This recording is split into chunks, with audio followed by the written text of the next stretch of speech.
As redes sociais são o principal alvo desse projeto de lei. Esse PL, né, o da censura... Botar na página principal do Google uma promoção de um site do próprio Google acusando o projeto de lei de PL da censura, o YouTube colocar na primeira página os vídeos de figuras que são contra o projeto para poder favorecer uma determinada posição, isso é inadmissível. Então nós teremos uma entidade feita por integrantes do governo Lula para poder supervisionar, fiscalizar tudo aquilo que você posta. Isso mostra a necessidade e a urgência de se aprovar essa lei.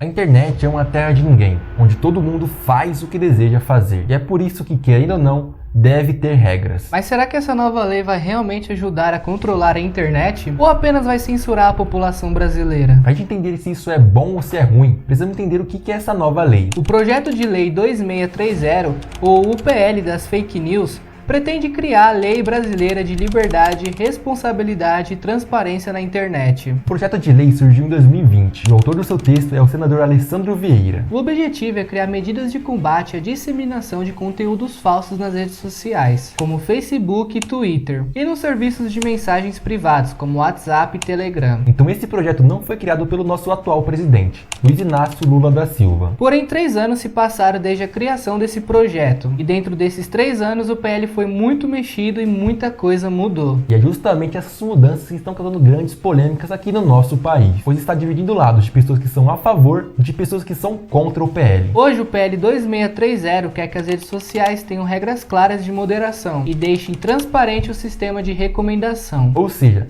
querem que os pesquisadores tenham acesso gratuito aos dados anônimos de uso das redes sociais. Fora isso, eles querem que sejam identificados os impulsionamentos pagos de conteúdos, o famoso tráfego pago. Eles também querem ampliar a imunidade parlamentar para as redes sociais. Que é nada mais nada menos do que um sistema no qual membros do parlamento ou da legislatura recebem imunidade jurídica, não podendo ser processados criminalmente. Mas isso aí é só o começo, ainda tem muito mais coisas sobre o PL das fake news, e muitas dessas coisas acabam sendo válidas assim. Como por exemplo, hoje muitas pessoas fazem tráfego para produtos que são uma fraude, então saber quem está impulsionando esse tipo de produto é totalmente justificável. Outra proposta que achamos válida é o motivo que você foi banido, coisa que não acontece hoje em dia. A gente se encaixa muito bem nesse exemplo. Muitas vezes alguns vídeos nossos do TikTok são banidos e a gente nem sabe o motivo. Outro ponto positivo é que a conta de autoridade pública não vai poder mais te bloquear. Caso você escreva algo contra o presidente, o prefeito ou o governador, ele não vai mais poder te bloquear. Porque a conta dessas pessoas vão passar a ser de interesse coletivo, ou seja,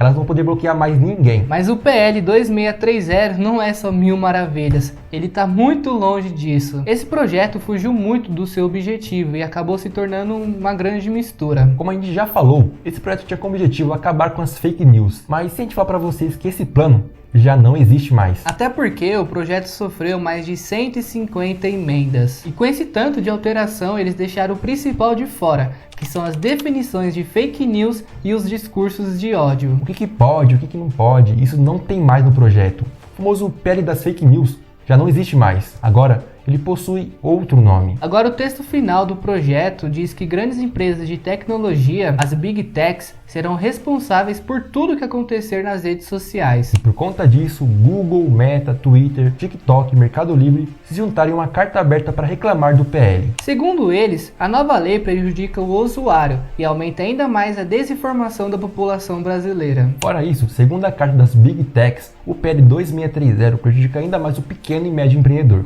que usa a internet como meio de venda. Então não importa se você tem uma lanchonete de bairro, uma pizzaria, ou então se você faz dropship, PLR ou encapsulado. Com essa nova lei, o seu negócio vai ser muito prejudicado. E tudo isso por uma série de fatores, como por exemplo o aumento do custo do anúncio. Ou seja, se você divulga seu produto pela internet fazendo tráfego pago, você vai pagar ainda mais caro nos anúncios. Outro fator determinante é que os e-commerces internacionais vão parar de ser anunciados aqui no Brasil. E tudo porque está proibido pelo PL anunciar empresas que não possuem sede local, ou seja, não possuem sede aqui no Brasil. Isso acaba prejudicando muito o microempreendedor, porque a maioria das vezes ele compra o produto de fora e vende aqui no Brasil. Isso também prejudica quem faz dropship, pois ele praticamente vai estar proibido. E caso vocês queiram saber mais, é só clicar no card aqui em cima. E depois de fazer essa carta aberta, muitas empresas acabaram levando uma multa altíssima, como é o caso do Google, que sofreu uma multa de R$1 milhão por hora. Tudo isso porque ele deixou um link mostrando como o PL pode piorar a internet em todos os sentidos. Isso para muitas pessoas foi o ápice da coisa, pois essas grandes empresas estavam mostrando como alguns dos projetos dessa PL são ridículos. Mas antes de falar dele, se inscreva aqui no canal, deixe seu like e compartilhe esse vídeo com o máximo de pessoas, para que eles também possam saber o que esse PL pode te prejudicar. Como é o caso do artigo 7 da PL, o fim da publicidade direcionada. Isso pode acabar afetando muito a nossa economia. E tudo porque a publicidade digital é a principal forma de publicidade do nosso país. Só ela em 2022 movimentou cerca de 32,4 bilhões de reais. E isso não acaba por aí, pois até mesmo a venda e publicidade pelo WhatsApp e Telegram também vão estar proibidas. Então grandes empresas que utilizam o WhatsApp como venda vão perder seu meio de comunicação. Mas isso não acaba nem sendo um grande problema, pois o mais afetado vai ser o micro e o pequeno empreendedor. Sempre vai ser. Aqui no Brasil, mais de 74% das empresas utilizam o WhatsApp como meio de venda. E mais de 13 milhões de pessoas acessam os catálogos da empresa pelo app. Isso ajuda muito a nossa economia, porque os micro e pequenos empreendedores são responsáveis por mais de 54% do PIB aqui do nosso país. Então proibir isso é uma completa loucura, pois isso acaba prejudicando até nosso próprio governo, porque eles utilizaram o WhatsApp como meio de comunicação para a vacina do Covid, não é? Fora essas propostas, tem umas que são completamente absurdas. Mas você pode estar se perguntando, se isso é tão ruim e pode prejudicar todo mundo, por que a mídia não está comentando sobre isso? Bom, a resposta é simples até demais.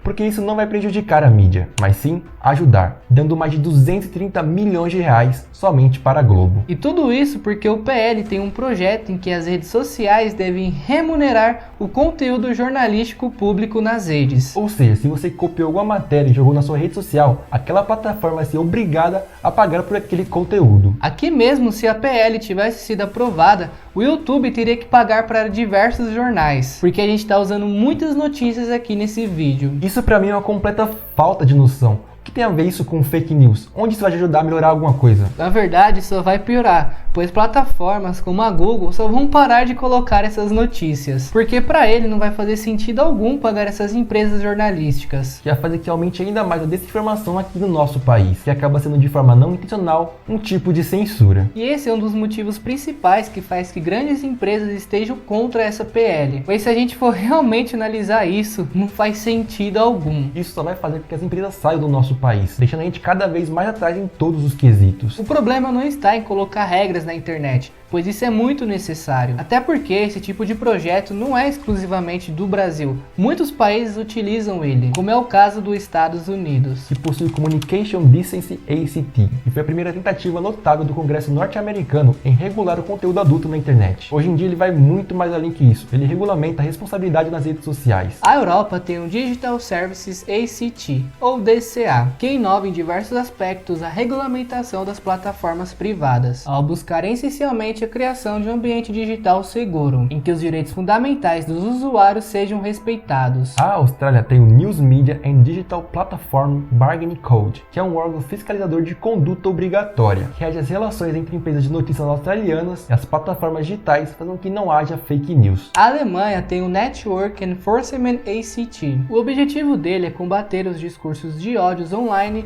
e as falsas notícias nas redes sociais. A lei obriga plataformas com mais de 2 milhões de usuários a remover conteúdos claramente falsos em 24 horas e todo conteúdo ilegal em 7 dias após sua postagem, sob pena máxima de multa de 50 milhões de euros. E é justamente esse tipo de órgão que o Brasil precisa, um órgão que realmente fiscaliza certo, sem exceder o seu poder e principalmente sem censurar nenhum cidadão. Mas isso é uma coisa muito difícil de chegar, não é uma coisa que vai ser feita do dia para a noite. Precisa ser conversado e discutido, senão realmente vira uma bagunça. Que nem está esse projeto da PL, que não possui nenhum órgão fiscalizador. E sem esses órgãos fiscalizadores, a gente está muito longe de países como esse que a gente citou. E se deixar o nosso governo decidir o que está certo e o que está errado, a gente vai estar cada vez mais perto de países como a Venezuela. Começou justamente assim, anunciando uma lei de regulamentação regulamentação para as redes sociais. Ou então a China, que também começou desse jeito, e hoje o governo controla totalmente as redes sociais. Então esse tipo de decisão não pode ser tomada às pressas como está sendo tomada. Claro que precisamos de certas leis para a internet, mas esse tipo de coisa precisa ser discutido com clareza e ter pontos firmes para combater a fake news. Não esse tipo de coisa que estão propondo no PL da Esse projeto precisa muito ser conversado, porque está tomando outros rumos. Mas agora me diz você, o que você acha dessa PL? Você concorda ou não? Usem pontos claros, meus ativos, para que a gente tenha uma boa discussão aqui nos comentários. Não venha com achismo. E caso você queira saber mais sobre esses assuntos, vai estar aqui na tela uma playlist relacionada somente à política. A gente espera que esse vídeo tenha ajudado você a entender todos os lados da PL. A gente vai ficando por aqui. Até a próxima. Falou!